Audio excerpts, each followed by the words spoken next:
Hello, I'm Anthony David Hobbs, and this is my review of An American Werewolf in London, released in 1981. In that same year, The Howling was released, Wolven, and Full Moon High, all werewolf movies. So that's no coincidence, is it? No, there must have been a security leak, and other people knew about this other film being made, so let's jump on the bandwagon and release werewolf films in the same year. However, it took a long time for this idea to get developed because around about the year 1969, John Landis, he wanted to make this definitive werewolf movie. And, it didn't happen because nowadays there's loads of horror comedies. I've lost count. There's so many horror comedies everywhere. But before 1981, there were little or none of them, yeah. So, Hollywood thought nobody wants to see a horror comedy. It's just not going to happen, no. Some people read the script and thought sometimes it's too scary to be funny or too funny to be scary. It's a bit uneven. It doesn't quite work. Yeah. Yes, people didn't want to experiment with a horror comedy. And plus, of course, John Landis wasn't famous yet. Yeah. So he directed small budget horror films. And then he got very good at doing comedy. And then in 1978, his big break came. He directed National Lampoon's Animal House. And that was a huge, huge big hit. Then in 1980, he directed The Blues Brothers, and again, that was a massive hit. So yes, he was on a roll. He was a success. So the time was right. He had complete creative control. He wrote and produced and directed this film. Yes, it was his project. But here's the thing. I'm quite glad this movie wasn't made until 1981 because, you see, blood and guts and gore, you couldn't see any of that in a mainstream film in the late 60s. No. I think it was Dawn of the Dead and then Alien in 1979 that had graphic gore, graphic blood and guts, not in a small type budget film, no, in a mainstream movie, yeah. So I don't think the public would have been ready for graphic gore in a mainstream movie until late 70s, early 80s, that sort of time. In other words, An American Werewolf was perfectly timed, yeah. And I think it was called that because there was a film in the 1930s called A Werewolf in London, or An English Werewolf in London, or something like that. So the title is a bit of a pun on that, yeah. And, the story start... Well, just what so I'd heard of this film for many, many years until I finally got around to seeing it. When I was a teenager, other kids told me they'd seen the film on video. And then I remember I saw a documentary on special effects, and one of the prime examples of groundbreaking special effects was in An American Werewolf in London. So yeah, okay, I got it. It was a really big deal. I didn't go out of my way to see it, though. No, there was no rush. I thought, but it was always on the shelf. Yes, I will see this film one day. And then when the movie was about 20 years old, I saw it at a friend's house. And yes, I enjoyed it. I thought it was very good, very well done. It's the definitive werewolf film, yeah. Afterwards, I saw The Howling, and I liked that one better. But okay, in other words, what is the best werewolf movie of all time? It's a matter of opinion, isn't it? It's either The Wolfman, Curse of the Werewolf, The Howling, or An American Werewolf in London. One of those four, definitely. Anyway, back to the story. Yes, it's two young men that are on holiday, like a tracking holiday, so travelling from one country to another. And so a holiday that lasts many days, basically, yeah. And they're called Jack and David, and they're hitchhiking. They're in a truck full of sheep. And that's symbolic, yes, a wolf in sheep's clothing, yeah. And then they walk the rest of the way, but they're a little bit lost. They're not sure where they should be. They think there might be a hotel or a motel in this village they're approaching. Not a very well planned out holiday then, is it? No. I mean, I know they didn't have sat-nav in the 1980s. They did have maps, though. And come on, if you're on a holiday that lasts several days, it pays to know where all the hotels and motels and inns are, yeah. Otherwise, you're going to be stranded in the dark. They could have planned this holiday a little bit better. Yeah? Nowadays, everyone has pristine planning for holidays. Yeah. So they go into a pub called the Slaughtered Lamb. The villagers are clearly not used to outsiders. They tell a funny joke, and the whole pub laughs. And then one says, "What's that symbol there? That pentagon there? Is it to do with witchcraft?" And there's a very awkward silence, and then they're asked to leave. Not very politely either. So these creepy village people are creeping them out, so they get out. because it's a secret that there's witchcraft that's going on in this village. Yes, they don't want outsiders to know about it. And however, they get a conscience a bit late in the game. Says you can't just let them go just like that. But they think, well, if the monster eats them, better eats them than eats us instead. So it's to save their own skins. Are they evil people in this village, or is it not a question of being evil? It's just they're so frightened of the werewolf that they don't want it to hurt them, and they don't think anything can kill it. Yeah. Oh yes, and the joke about remember the Alamo, that's a joke about a man that instead of sacrificing his life to save other people, he sacrifices somebody else's life to save his own skin. And in the same way, the villagers let them go off so they can be eaten by the werewolf to save their own skins. Well, that's not brave, is it? That's cowardly and dishonourable, yeah. Anyway, they get lost on the moors, the two main characters, Jack and David. And even though they've been told to stick to the path, well, they haven't done a very good job at that. And they hear a howling noise. Oh yeah, I suppose I just have to say, when I was about 7 years old, I heard this eerie howling. It made a noise like, or when like that. At the age of 7, okay, that wasn't a very good imitation, but anyway, at the age of 7, it was the most creepy noise I'd ever heard in my life. I was terrified. I thought it was a big ogre, a 10-foot tall man with an ugly face and a big club. Years later, when I was grown into a young man, I heard that noise again, and I remembered it, from all those years ago. I found out what it was. It was the bark of a fox, yes. It's a very creepy, very eerie noise.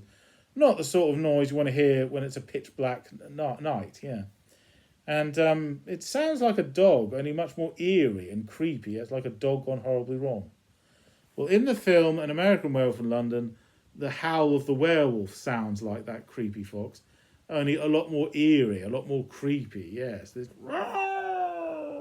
and it echoes through the air, yeah. And yes, when David and Jack hear this noise, they don't know if it's a werewolf or not. They don't want to hang around to find out, so they run for it. The werewolf mauls the Jack. David runs away to save his own skin. Changes his mind, goes back to save him, a bit late, and he gets scratched and bitten on his neck like that. And then the villagers, they get a conscience late in the game, and they come along and they shoot the werewolf with guns. He falls down dead and turns back into a man. Anyway, when David wakes up, he's in hospital. Oh yeah, something that's never clearly specified. Okay, we're in the north of England. Well, technically they filmed it in Wales, but anyway, the landscape looks similar to the Yorkshire Dales. Anyway, in the story, it's in the north of England. How did David end up in London? How did he get to London? No, they never clearly specify that, yeah. Well, I'm guessing maybe London was part of his holiday trip. That was his next route he was supposed to get to. Or the villagers made sure he went to London because it's extremely far away from where they are, so there's no trace of it back to them, yeah. Anyway, he's in a hospital in London, hence the title of the film, An American Werewolf in London.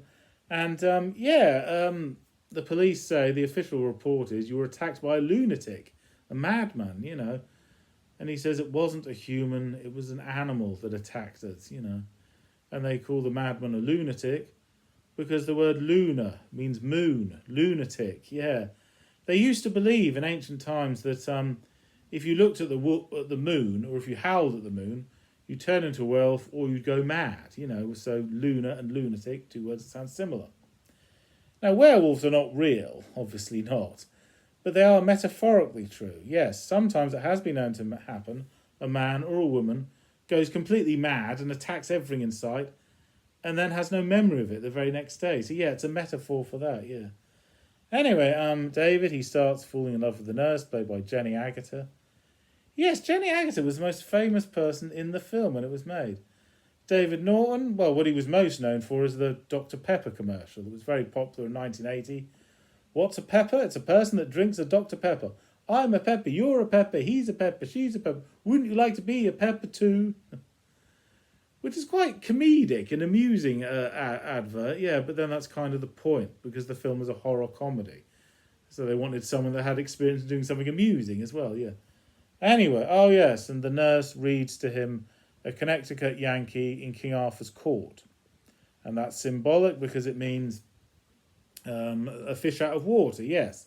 He's an American in an environment that he doesn't know. He doesn't know the customs and the rules and stuff, yeah. Anyway, oh yes, and he has that dream where some Nazis attack his home. Yes, it's a nice, quiet, idyllic family setting. David, his mum and dad, and his siblings. And then a demon in a Nazi uniform attacks and machine guns everything in sight. Well, several demons, yeah. Now, what's the connection between demons and werewolves? Well, Nazis are people that have completely lost their humanity. In the same way, a werewolf used to be human and now it's completely lost its humanity, yeah. Oh, yes, and they're watching the Muppet Show on the telly. And Kermit is talking about the Punch and Judy show. How violence is an art form if it's done properly. And in the same way, the attacks, I suppose, yeah, the gore bits are very horrifying, but also, yeah, sort of impressive as well.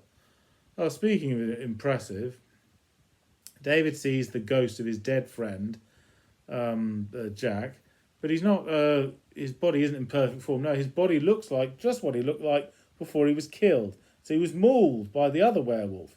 And they actually show it, all the blood vessels underneath his skin, like all ripped off and flapping skin.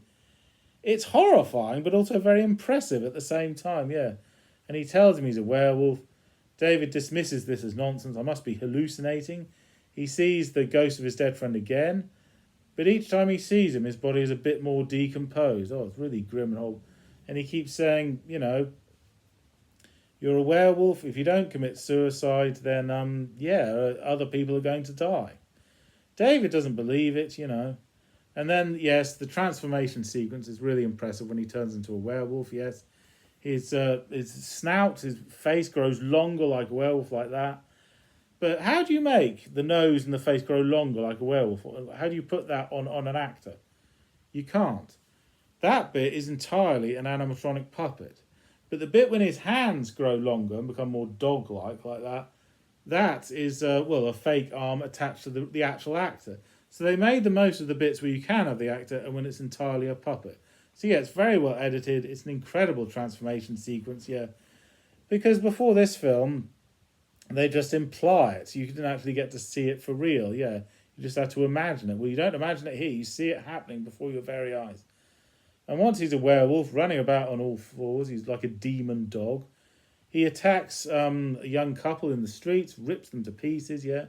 And then he kills the homeless people with Tower Bridge in the background. Yes, they actually filmed this in London. It's making that perfectly clear. And then he attacks a man in the subway, you know. And then wakes up completely naked in the zoo. Or more specifically, in the wolf cage of the zoo. So, yes, because he feels at home with wolves.